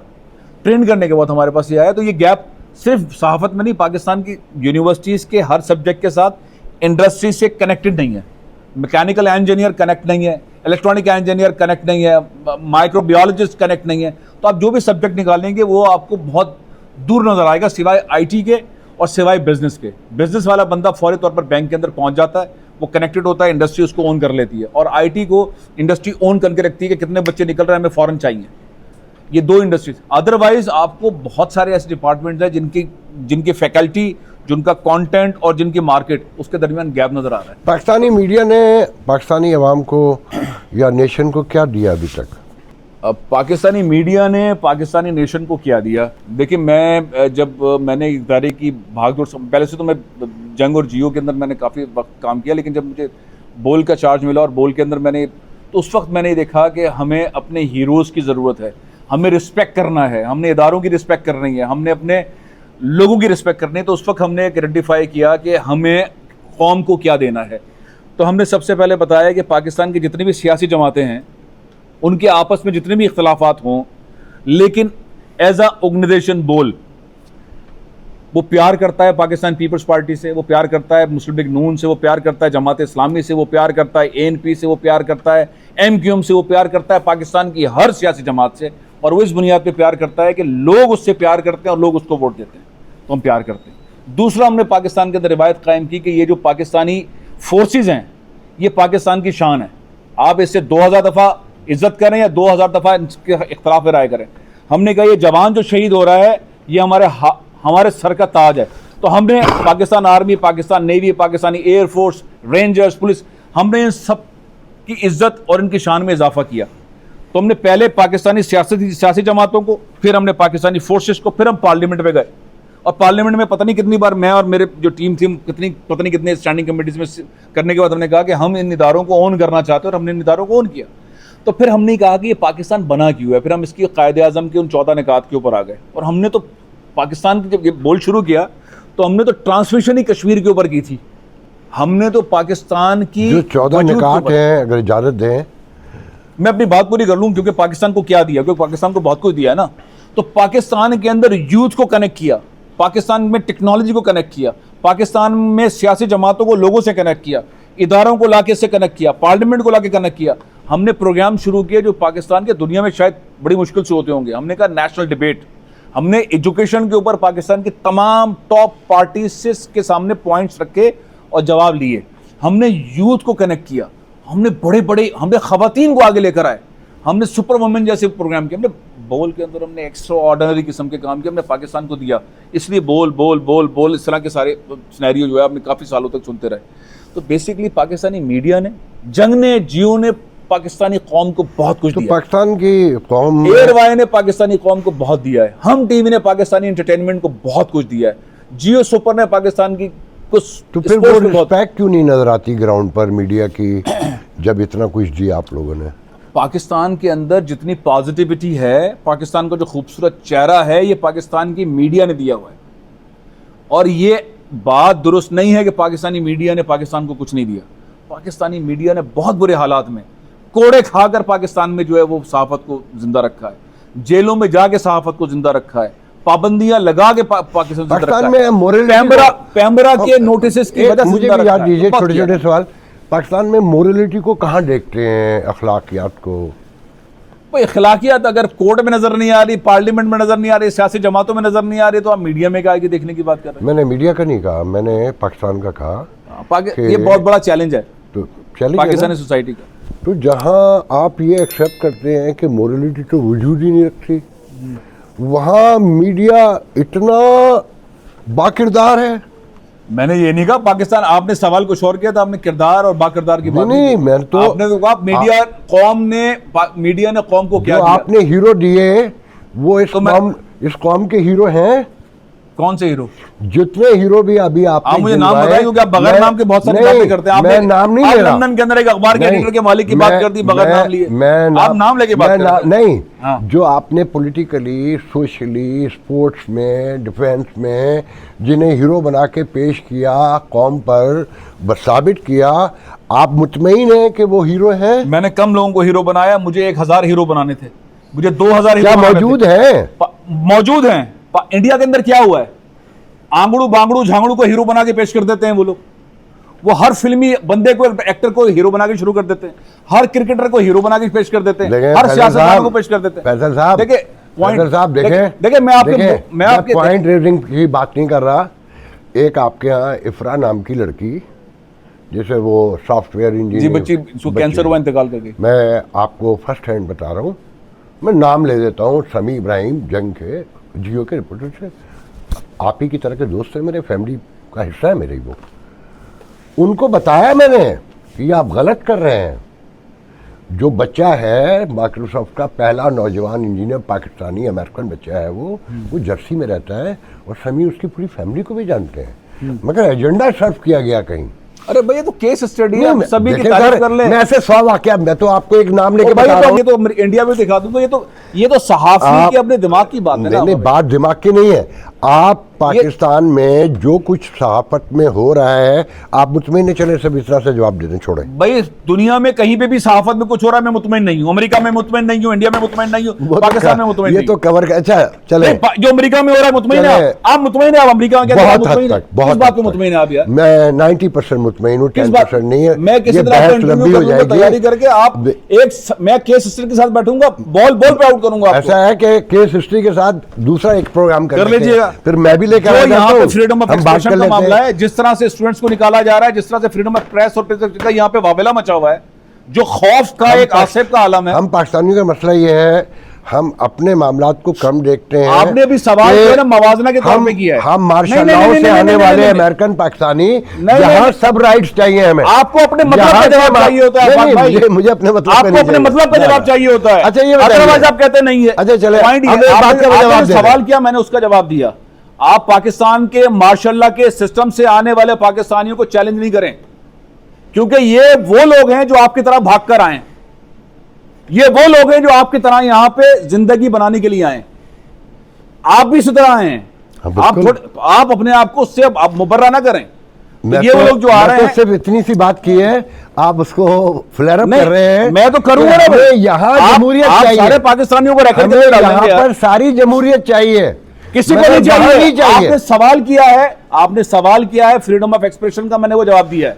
आपने जाके दोबारा पाकिस्तान मैं नया सवाल कर लेता हूँ, मुझसे ना खेलें आफाक भाई, मेरा काम यही है। नहीं, मैं आपसे खेल नहीं रहा हूँ, ना मैं प्रिवेल होना चाहता हूँ, आप प्रिवेल हो, मुझे बहुत खुशी होगी। आप बिल्कुल करें, आप सवाल करें, नौजवानों को मैं आगे देखना चाहता हूँ। आप सवाल करें, अब मैं सवाल, लेकिन जवाब मेरी मर्जी का होगा। जवाब आप ही की मर्जी का जा रहा है, करके मेरे आप ही मर्जी का जा रहा है। मैं आपकी हर बात से एनीवे, पाकिस्तान में मार्शल लॉ में पढ़ने वाले जितने भी पाकिस्तानी हैं, उसमें सरे फहरिस्त साहब हैं जो मार्शल लॉ के दौर में अमेरिका आके आबाद हुए। बिल्कुल बिल्कुल, चले मैं अपने मुंह से कहता हूँ ये बात। तो आगड़ू बागड़ू झाड़ू फौज है यहाँ पे यार। नया सवाल यह है, रियासत पाकिस्तान को कैसे आप जब सोचते हैं, बैठ के देखते हैं और जेन्युइनली जब उसको एक्सप्लेन करते हैं, तो क्या है पाकिस्तान? इस वक्त मैं पाकिस्तान के उन शहरियों में शामिल हूँ जो इस वक्त बहुत पॉजिटिवली इस मोड के अंदर हैं कि पाकिस्तान का ये दौर जो इस वक्त दौर है 2025, हम अपने तख्लीक के, क्रिएशन के बेस्ट दौर से गुजर रहे हैं। ये पाकिस्तान का बेस्ट दौर है। इस वक्त पाकिस्तान के अंदर हर हवाले से शऊर सबसे ज़्यादा है। कहीं पर भी तब्दीली, डेवलपमेंट होती है, वहाँ पे सबसे पहले शऊर का एलिमेंट आता है। तो पाकिस्तान में इस वक्त शऊर ज़्यादा है, वो अच्छा या बुरा, वो अदालतों के बारे में, वो मीडिया के बारे में, वो एस्टैब्लिशमेंट के बारे में, वो ब्यूरोक्रेसी के बारे में, वो पॉलिटिशियंस के बारे में, वो वडेरा शाही के बारे में, पाकिस्तान के सिस्टम के बारे में, पाकिस्तान की बदइंतजामी के बारे में लोगों को आगाही बहुत ज़्यादा है। तो पहले तो सिनेरियो ये है कि पाकिस्तान में ये एक ऐसा वक्त है जहाँ पाकिस्तानियों को पता है क्या है, यानी कि मर्ज का पता है, उस जख्म का पता है, उस कैंसर का पता है। तो इसलिए बेहतरीन टाइम है। वो टेक्नोलॉजी से कह लें, वो ब्यूरोक्रेसी के करप्शन से कह लें, वो मीडिया के करप्शन से कह लें, वो अदालती बदइंतजामी से कह लें, वो पॉलिटिकल करप्शन से कह लें, वो इस्टेब्लिशमेंट का पॉलिटिकल सिस्टम में जंपे मारने से कह लें, या दुनिया भर का जो सिनेरियो, तो पाकिस्तान के अंदर शऊर है। इसलिए मैं समझता हूँ जहाँ सबसे ज़्यादा इन्फॉर्मेशन आ जाए वो ये वाला टाइम है। लोगों के पास इन्फॉर्मेशन ज़्यादा। अब लोग कह रहे हैं ढम ढम ढम ढम, हर धड़कन के साथ एक ढोल बज रहा है, तब्दीली लाओ, corruption, misinformation, freedom of expression, इन चीज़ों को ठीक करने वाली बात। तब्दीली करीब देखते हैं कहीं? अभी मेरा जवाब पूरा नहीं हुआ, अभी मेरा जारी है जवाब। अब इस सारे सिनेरियो के अंदर हुआ कि पाकिस्तान को डेमोक्रेटिक मुल्क नहीं, अगर कोई समझ भी रहा है, कह भी रहा है मैं इसे डेमोक्रेटिक करने, मैं चाहता हूं इस मुल्क के अंदर जो डेमोक्रेसी है, जिस तरह की भी लंगड़ी लूड़ी आली तिरछी जो लोगों को जख्म देती है, जो पॉलिटिकल ब्यूरोक्रेसी देती है, जो पॉलिटिकल मीडिया देती है, जो पॉलिटिकल बाइस्ड जुडिशरी देती है, ये जो सिस्टम है, इसके अंदर बहुत सॉलिड हम लोगों को एक्सेप्ट करना चाहिए कि फौज का एक बहुत बड़ा रोल है, जो हम मानने को तैयार नहीं है। तो फौज का एक सॉलिड रोल है, आर्मी चीफ का एक बहुत मजबूत रोल है। वो बेनज़ीर के दौर में हो, नवाज शरीफ के दौर में हो, वो किसी भी दौर के अंदर हो, वो रोल बहुत बड़ा है। और जो हमारे जहनों में खन्नास होता है ना कि ये हमें एक जमहूरी जबरदस्त किस्म का आपके ख्याल में एक मौजूद रियासत में ये रोल, मौजूद रियासत तो फारिग हो गई ना सर, कहीं पे भी नहीं है ना मौजूद रियासत, ये थोड़ी है मौजूद रियासत, दुनिया में फारिग हो गई, रिक्वायरमेंट के हिसाब से सिचुएशन चेंज हो रही है। मौजूद रियासत, जब आपने कहा कि अखलाकी रिवायत ही खत्म हो गई तो मौजूद रियासत को तो फारिग ही हो गई ना। आप ईरान में जाएं मौजूद रियासत, तो फिर किस शऊर की यूरोप में जाएं, तो फिर किस शऊर की बात कर रहे थे अभी आप? जब गुजारिश है, तहजीब खत्म हो गई, मोरलिटी खत्म हो अभी गई, मेरी बात पूरी शऊर तो बताए ना, साथ साथ बताते जाइए ना। मैं बताता जाऊंगा। देखिए, मैं तो आपके सवाल का पॉइंट मेरा ये कि पाकिस्तानी रियासत के अंदर इस वक्त का जो शऊर है, इस वक्त की जो इन्फॉर्मेशन है हर चीज़ के बारे में, लोगों को आगाही सबसे ज़्यादा है। पाकिस्तान की पॉलिटिकल पार्टियां समझती हैं कि हम इस रियासत को चलाएंगे, वो समझती हैं कि हम पॉलिटिकल ब्यूरोक्रेसी के थ्रू और पॉलिटिकल जुडिशरी के थ्रू इस रियासत को चलाएंगे। पाकिस्तान अब इस तरह नहीं चल सकता, पाकिस्तान ऐसे नहीं चलेगा। पाकिस्तान पहले भी नहीं चलता था, अब भी नहीं चलेगा। अब पाकिस्तान को ढूंढना पड़ेगा बहुत सिंपल स्ट्रेट फॉरवर्ड लीडरशिप। बड़ा खतरनाक बदतरीन पाकिस्तान में लीडरशिप क्राइसिस है। सारे पार्टीज के, हमारे यहाँ चूंकि सिस्टम ही ऐसा होता है, हमारे यहाँ कोई लेबर यूनियन थोड़ी है कि लीडर निकल के आ जाएगा, स्टूडेंट यूनियन थोड़ी है कि लीडर निकल के आ जाएगा। हम तो जो टीवी पे अच्छा बोल रहा था, अब कहते हैं भाई ये लीडर है, इसको ले आओ पार्लियामेंट में। वो पार्लियामेंट में भी आ जाते हैं, वजीर भी बन जाते हैं। तो यही हीरो तो बनाया आप लोगों ने। यही तो मैं कह रहा हूं, इतना गैप है ना। अब अगर ये गैप है तो इस गैप के अंदर रिक्वायरमेंट क्या है? सबसे ऑर्गेनाइज, मुनज़्ज़म, टेक्निकली साउंड कौन लोग हैं और उनका क्या रोल है? तो बजाय इसके कि उस पर नफरत और साजिश और ड्रामे और इसकी कोशिश करें, हम बोले भाई ये आपका रोल है, आए इसके अंदर। इसमें यहाँ मैं आपसे एक सवाल पॉलिटिकल पार्टीज को बोले, मैं यहाँ एक सवाल पूछना चाहूंगा। मैं तो चाहता हूँ जो टर्की के अंदर हो रहा है, जो थाईलैंड में हो रहा है, जो मलेशिया में हो रहा है, वो पाकिस्तान में कॉन्स्टिट्यूशन के हिसाब से करें। जान छोड़ा यार। एक सवाल पूछना चाहूंगा सर। पाकिस्तान का एक कॉन्सेप्ट अभी है कि रियासत बेसिकली जो आम पाकिस्तानी या आम लोगों में एक तस्वुर है, रियासत धरती नहीं होती है। रियासत कहते हैं इदारों को कंप्लीट करके निज़ाम चलाने वाले सिस्टम को, वो रियासत होता है। वहाँ एक बात तो तय हो चुकी कि अब कोई रियासती इदारा प्रॉपर काम नहीं करता, कोई एक। ये सवाल कर रहे हैं या अपनी राय? मैं आपको अपनी राय नहीं दे रहा, जो मैं लोगों से सुन रहा हूँ मैं वो बता रहा हूँ। सवाल मेरा आगे आएगा, सुन लीजिए। आप समझते हैं कि ये फौज को एक मुनज़्ज़िम इदारा बताया जाता है, क्या वो मुनज़्ज़िम है? और अगर है तो लगता है कि ये कंटिन्यूएशन जारी रहेगा, ये मुनज़्ज़िम रहेगा अगर सारे इदारे टूट गए जैसे कहा जा रहा है? भाई ये तो बड़ा सॉलिड फुल टॉस सवाल है जिस पे छक्का लगता है। लगाइए। अगर ये सवाल या ये रायनामा या इस तरह के पॉइंट्स को जहन में रखा जाए और उसको फर्ज करें 2% भी तस्लीम कर लिया जाए, तो पाकिस्तान की फौज की परफॉर्मेंस 2025 में अभी ऐसी नहीं होती जो इंडिया के खिलाफ था, और वो मोराल इस तरह से बुलंद नहीं होता, और इस तरह से पाकिस्तान जहाज नहीं गिराता, और दुनिया भर के अंदर नैरेटिव अपने फेवर में नहीं करता, और दुनिया भर की रियासतें इंक्लूडिंग अमेरिका पाकिस्तान के नैरेटिव के साथ खड़ा नहीं होता। ये रिजल्ट जो है, ये फौज का अगर मुनज़्ज़म, प्रोफेशनल, स्ट्रॉन्ग रिस्पॉन्स नहीं होता, अगर वो अपने मैदानों के अंदर स्ट्रॉन्ग नहीं होते, अगर वो प्रोफेशनल नहीं होते, तो इस तरह से तो वो नहीं हरा सकते थे ना। तो इसका मतलब ये हुआ कि वो ऑर्गेनाइज्ड हैं, डिसिप्लिन्ड हैं, मैनेज्ड हैं, सबसे कम डिफेंस बजट के ऊपर ये रिस्पॉन्स कर रहे हैं, और पूरी कौम के साथ कनेक्टेड हैं। जंगें वक्त भी जीती जाती है। तो ये सारे वो सवाल पैरामीटर जो कहते हैं आड़े तिरछे टेढ़े मेढ़े रायमा रखने वाले लोग जो सोशल मीडिया के ऊपर एक जंगजू बने में, ये जो आपका नैरेटिव है इसका भी एक जवाब है, कहें तो जवाब तो होगा, लेकिन यहाँ तो सिनेरियो ये कि आपने सवाल किया, मैंने जवाब दिया। तो फौज का नैरेटिव के जो जवाब है वो भी तो ले लेना। नहीं, आप अपनी बात करें। नहीं, मैं अपनी बात नहीं कर रहा। देखें, मैं जर्नलिस्ट हूँ, मैं जो पब्लिक से सुनता हूँ मैं वो बयान कर रहा हूँ। मेरा अपना कोई नैरेटिव नहीं है।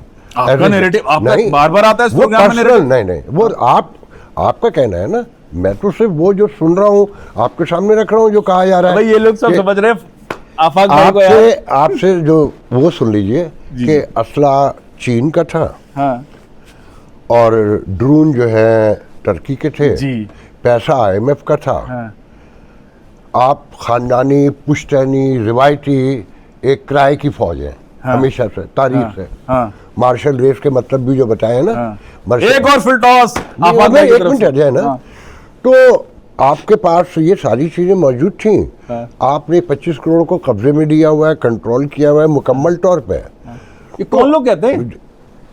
ये पब्लिक पाकिस्तानी कहते हैं। अबे भाई मैं पाकिस्तान ये में रहता हूं, पाकिस्तानी मेरे है। कान आपके फिर मैं बात भी थोड़ी अभी है पहली यार। बार 40 साल मैंने के बाद तो ये बात नहीं 10 सुनी। आप सब सुनते हैं, नहीं, आप नहीं, सब जानते नहीं, हैं, नहीं। ना मानिए। आप मेरे आप बहन मुझे के सिर्फ मेरे ये उस पे बताइए, मैं बताता हूँ आपने आपका सवाल पूरा 78 हुआ। साल में 78 साल में खुद क्या बनाया? आपने अपनी सवाल खत्म किया जी, क्योंकि आपका सवाल ये था कि चाइना के जहाज, टर्की के ड्रोन जी। और क्या और किसका? IMF के पैसे। ठीक है, ये जिगरा तो पाकिस्तान का था ना। आपने जवान देखा था जिसने कहा था शहादत के पेपर के ऊपर साइन करके मैं जाके ओ मारूंगा। भाई, ये प्रोफेशनल ये फौज है। तो ये प्रोफेशनल वो ये तो ये अमन के- प्रोफेशनल फौज है। अमन के हर दस्ते में भी मैं है। आपको ये बताता हूं। पैसे के लिए हर जगह जाती है। 99 यार, से बात लेके करते हैं अब आप। तक के फौजियों के दरमियान होने वाले मुकाबले 1999 से दुनिया में मुख्तलिफ फौजों के दरमियान, जवानों के दरमियान होने वाले मुकाबलों में 18 ओ मुकाबले भाई, पाकिस्तान ने जहांगीर जीते। खान भी तो स्काश का सबसे बड़ा चैंपियन भाई, था, 19 बार जीता, पुश्तों से खेल रहे थे। ये भी सारी उम्र पुश्तों से जंगे ही लड़ते आए ना। तो भाई इन्होंने आप क्या तो काम क्रेडिट किया? दोगे ना यार, क्यों नहीं दोगे? तो मैं क्रेडिट देने की बात नहीं कर रहा, मैंने तो ये सवाल ही नहीं किया आपको। भाई, जिसके मैंने बाद- तो आपसे ये पूछा कि क्या ये नज्म का जो एक बयानिया है, नैरेटिव है, क्या ये कंटिन्यू रहेगा या अंदर अब गोली चलने वाली है? ये बताइए बस। पाकिस्तानी रियासत पहले से ज्यादा मुस्तहकम है, मजबूत है। पाकिस्तान इकोनॉमिकली पहले से ज्यादा स्ट्रांग है। पाकिस्तानी कौम दोबारा फौज के साथ और फौज कौम के साथ खड़ी है। पाकिस्तान के अंदर सिनेरियो पहले से बेहतर है। मतलब निजाम नहीं बदलने मेरी जा बात रहा, सुने भाई। मतलब निजाम आप- बदलने नहीं जा मेरी रहा बात ना। पूरी सुने। पाकिस्तान के अंदर एजुकेशन सिस्टम पहले से ज्यादा बेहतर हो रहा है। पाकिस्तान के अंदर इकोनॉमिकली सिचुएशन बेहतर हो रही है। पाकिस्तान IT के अंदर बड़ी तेजी से आगे बढ़ रहा है। पाकिस्तान की एक्सपोर्ट पहले से ज्यादा बेहतर हो रही है। पाकिस्तानी लोग हर जगह पे दुनिया के अंदर पहले से ज्यादा स्ट्रांग हो रहे हैं। ज्यादा कश्तियों में मरना शुरू हो गए। तो पाकिस्तान इस वक्त दुनिया के उस नैरेटिव में, जो इस वक्त दुनिया का नैरेटिव है, ज्यादा मुल्क पाकिस्तान के साथ खड़े हैं। इवन मुकाबले के, इंडिया के मुकाबले के ज्यादा पाकिस्तान के साथ खड़े हैं। पाकिस्तानी लोग साफ सुथरे, ईमानदार, मासूम लोग हैं।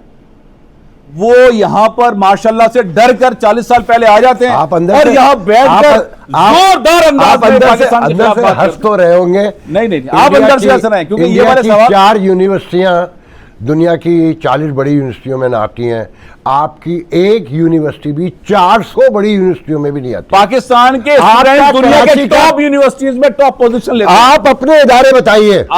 आप अपने मैं इदारे कौम- बताइए। कौम की बात कर रहा मैंने हूं कहा ना। आप अपने इदारे बताइए। आप पाकिस्तान में आप बहुत- अपने इदारे बताइए और कंपेयर करिए इंडिया से। आपने इंडिया का जिक्र किया, ओ भाई- आपसे पूछ रहा हूं मैं।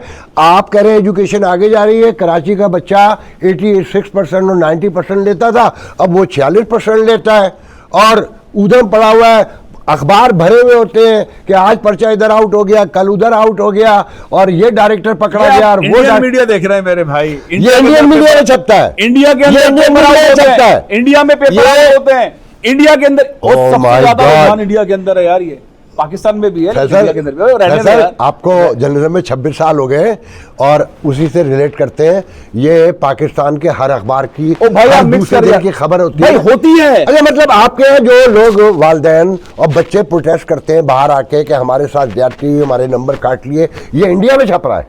पॉइंट ये है भाई कि वाह। ये खित्ते का मसला है यार आफाक भाई। पाकिस्तान में भी है ये। तो लेकिन फिर आ जाइए ना, मजबूरी का इज़हार कीजिए ना। मतलब शोर क्यों बजा रहे हैं? नहीं, आपका सवाल जो है वो क्लियरिटी के साथ हो। आप गोलमोल सवाल मैंने कर रहे हैं। बिल्कुल क्लैरिटी के साथ सवाल किया आप आपसे। देखिए, पाकिस्तानी नौजवान दुनिया के किसी यूनिवर्सिटी में जाता है, टॉप ऑफ द लाइन होता है। मैंने पाकिस्तानी नौजवान कौम की जहां जाती सलाहियतों है, पे कोई बात ही नहीं की। आप मानते हैं मैं तो पाकिस्तान रियासत बेहतर- की बात कर रहा हूँ। हमारे नौजवान तो इतने आगे हैं, इस मुल्क में भी बड़ी से बड़ी जो कंपनी IT की सेकंड पोजीशन 100% उनके पास है, दावा है। और मैं अभी 4 दिन पहले प्रोग्राम में इंडियन को मुखातिब करके कह चुका हूं कि आप जो गूगल में और इधर उधर CEO है, वो इसलिए नहीं है कि आप बहुत कुछ ज़हीन है, आपकी इनोवेशन टकेगी भी नहीं है, आप जी हुजूरी के मास्टर हैं, ऊपर वाले को उठाना आते हैं, नीचे वाले को दबाना आता है, इसलिए आप मैनेजर हैं। अदरवाइज इनोवेशन की कोई नहीं है, ये तो हमें मालूम है, मगर बतौर रियासत हमने क्या अब तक दिया 78 साल में, वो बताइए ना। ये रियासत अब पहुंची है इस नतीजे के ऊपर कि वो तेजी से डेवलपमेंट करेगी। मतलब ये तो मानते ना 78 साल नाकामी में गुजर गए। नहीं, मैं बिल्कुल नहीं मानता। अमेरिका 300 सालों के अंदर डेवलप हुआ है, आप 78 साल के ऊपर पीछे लगे हुए हैं। अच्छा, मतलब आप इन चीजों के ऊपर मतलब लगे हुए हैं। कॉपी करने के लिए चोरी, निजाम को चोरी देखकर करने के लिए आपको 400 साल चाहिए। आप 45 साल पहले पाकिस्तान से निकल आए और पाकिस्तान पे 45 साल से कोस रहे हैं पाकिस्तान को। पर थोड़ा काम करने दें, कुछ पॉजिटिव एंगल भी लेकर आए, थोड़ा हमें सांस लेने दें, कुछ अच्छे सवाल भी कर लें। मैं आखिरी सवाल पूछ रहा हूँ, गुफ्तगू खत्म करते हैं जी। आपने कहा 45 साल से मैं कोस रहा हूँ, आप वो 2000 के पाकिस्तान को जब देखते हैं या 1990 के और आज के पाकिस्तान को जब मैच करते हैं, तो आज का पाकिस्तान बेहतर है या पहले का पाकिस्तान बेहतर है? आज का पाकिस्तान बेहतर है। कैसे? आज के पाकिस्तान में अवाम के पास शऊर ज़्यादा है और अवाम अपने हिसाब से चीज़ों को रन करना चाहते हैं। ट्रांसपेरेंसी टेक्नोलॉजी ने अवाम को दी है, सिस्टम तब्दील हो रहे हैं। अब ब्यूरोक्रेसी को ट्रांसपेरेंसी की तरफ जाना पड़ रहा है, अब अदालतों को ट्रांसपेरेंसी की तरफ जाना पड़ रहा है, अब कॉन्ट्रैक्ट ट्रांसपेरेंसी की तरफ जाते हैं, अब एस्टैब्लिशमेंट को भी नज़र आता है कि ट्रांसपेरेंसी की तरफ जाना है। तो टेक्नोलॉजी ने बहुत सारे डोर्स ओपन कर दिए हैं। 2000 के अंदर ये अपॉर्चुनिटी नहीं थी, दुनिया में भी नहीं होगी, लेकिन पाकिस्तानियों के पास तो बहुत ज़्यादा तादाद में आ गई। अब अगर डोमिसाइल या नौकरी या वो नहीं है, अगर फर्ज करें पाकिस्तान के किसी खित्ते के अंदर सरकारी जॉब नहीं मिल रही और ये नहीं है, तो अब अपॉर्चुनिटी बहुत ज़्यादा है। $60 ट्रिलियन का काम 2035 तक है, जो डेटा माइग्रेशन का है, $60 ट्रिलियन का।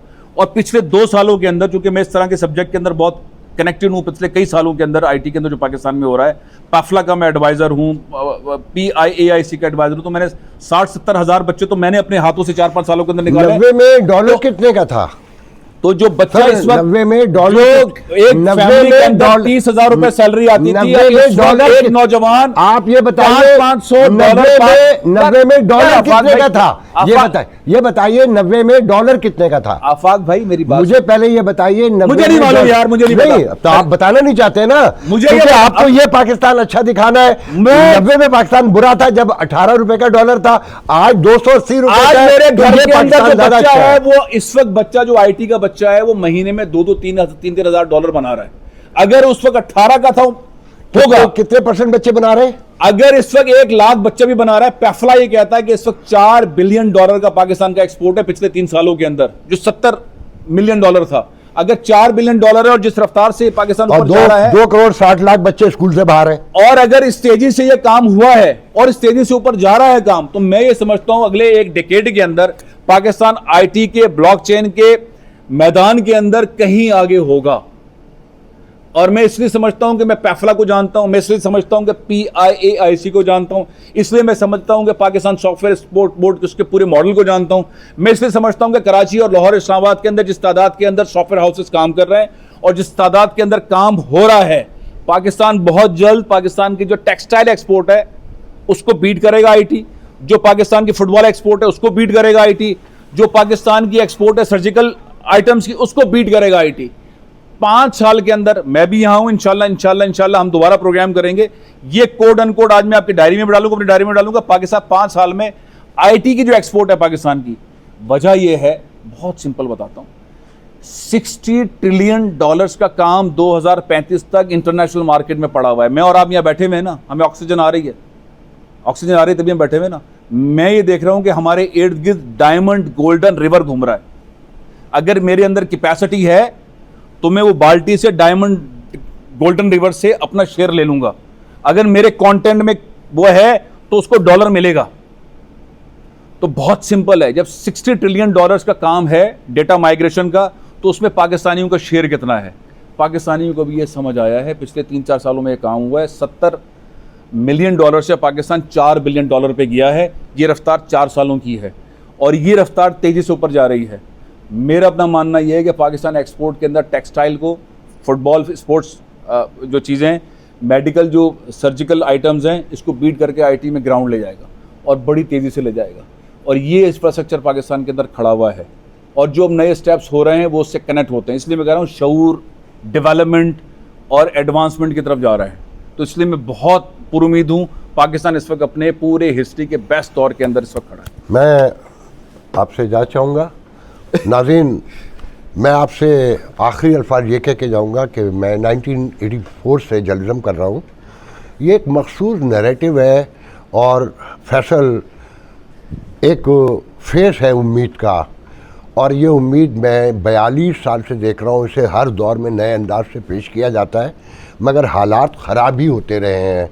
जब मैं अमेरिका आया था डॉलर 14 रुपये का था, और जब मैंने इंटरव्यू का सिलसिला सिंध असम्बली में मुजफ्फर अली शाह की असम्बली थी, मुझे आज तक याद है रियालक के दौर में, तो उस वक्त का हर MPA यही बात करता था कि आज से नई होप तलाश कीजिए। और हम जैसे लोग ये बता रहे थे कि आप नीचे जा रहे हैं, ड्रून कर रहे हैं, आप अखलाकी नेतात की आखिरी सतह पर हैं। पहले अपनी अखलाकियात को दुरुस्त कीजिए, आपने निज़ाम को एड्रेस कीजिए, अपने नकाइस दूर कीजिए, और आज के मॉडर्न निज़ाम जमहूरियत से पहले अपनी वाबस्तगी को गहरा कीजिए। तो नताइज आपके सामने, मगर मेरी दुआ है कि मेरी बात गलत निकले और फैसल अजीज़ की बात दुरुस्त हो और पाकिस्तान तरक्की करे। आज के लिए इजाज़त दीजिए। अल्लाह हाफ़िज़।